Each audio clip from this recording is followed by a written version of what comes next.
તાંત્રોલી પાસે આવેલા હાઇડ્રો પ્રોજેક્ટમાં મહી નદીના પાણી ઘૂસી જતા 5 લોકો ડૂબ્યા હોવાની આશંકા। કડાણા ડેમમાંથી 1,19,000 ક્યુસેક પાણી છોડવામાં આવતા તાંત્રોલી પાસે હાઇડ્રો પ્રોજેક્ટમાં ઘૂસ્યું પાણી। એકાએક હાઇડ્રો પાવરમાં મહી નદીનું પાણી ઘૂસતા 5 યુવકો પાણીમાં ડૂબ્યા હોવાની આશંકા। સ્થાનિકો, હાઇડ્રો પાવરના કર્મચારીઓ તેમજ 108 દ્વારા બચાવ કામગીરી હાથ ધરવામાં આવી। અનિકેત જોશી, મહીસાગર।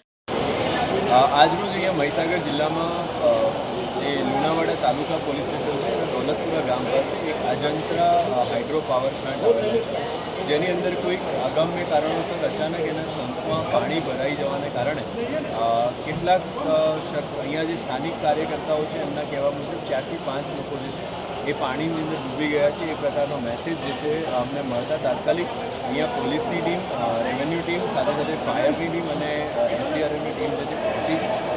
હકીકતમાં કેટલા લોકો આની અંદર ભોગ બન્યા છે, સાથે સાથે કે શું કારણથી આ કેઝ્યુઆલિટી થઈ છે એ તમામ અંગે અત્યારે કામગીરી ચાલુ છે। ફાયરની ટીમ અને એસડીઆરએફની ટીમ દ્વારા જે લાપતા લોકો છે એમની બોડી સર્ચ કરવાનું કામ ચાલી રહ્યું છે।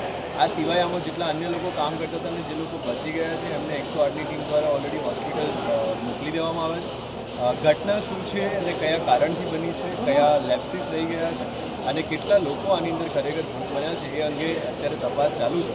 જેવું કંઈક અધિકૃત રીતે જાણવા મળશે એ પ્રમાણે સર, લગભગ 2 વાગ્યાની ઘટના છે, તંત્રને કેમ લેટ જાણ થઈ? તંત્રને જે છે એ ટોટલ અરાઉન્ડ 4 વાગ્યા આસપાસ જાણ થઈ છે। ઇવન 108ને પણ 4 વાગે જાણ થઈ છે। જે લોકોને જ્યારે ખબર પડી છે એ પ્રમાણે એમને જાણ કરીને તાત્કાલિક પછી જે છે તંત્રની તમામ ટીમો અહીંયા પહોંચી। એટલે જેવું અમને જાણ થઈ જેવું તાત્કાલિક તંત્રએ રિસ્પોન્ડ કર્યું છે અને અત્યારે આપ જોઈ શકો છો એમ રાહત બચાવની કામગીરી પણ જે છે એ ફૂલ ડેડિકેશન સાથે ચાલુ છે। Okay sir, done.